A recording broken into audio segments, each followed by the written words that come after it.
sociedade entre os irmãos Armando, Mário e Ângelo Rossi.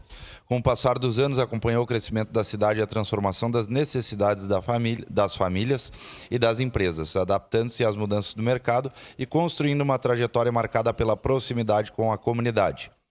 Hoje, ao completar 100 anos, a Rossi segue conectada à história de muitos caxienses, mantendo viva uma paixão familiar que atravessa gerações. Sempre em busca de novidades, bom atendimento e relacionamento próximo com seus clientes, a Livraria Rossi construiu um legado que marca a história de Caxias do Sul e da região. Traz lançamentos, novidades e está sempre conectada no coração do povo caxiense, sendo uma das empresas mais lembradas da região. Uma paixão de família que ultrapassa gerações. Um legado que marca a história da família Rossi em Caxias do Sul. Dessa forma, a realização dessa sessão solene constitui uma justa homenagem a todos aqueles que contribuíram para a construção, manutenção e fortalecimento deste legado, entre dirigentes, funcionários e cidadãos que ajudaram a transformar o...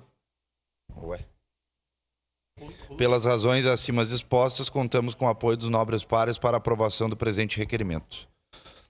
Assina Caxias do Sul, 15 de julho de 2026, 151 anos da colonização, 136 anos da emancipação política. Assinam este documento eletronicamente os vereadores João Josemar Wespes, Alexandre Pres Bortoluz, Wagner Petrini, Andressa Malmo Bassani e Lucas Cainato. Seria isso, presidente. Obrigado, vereador.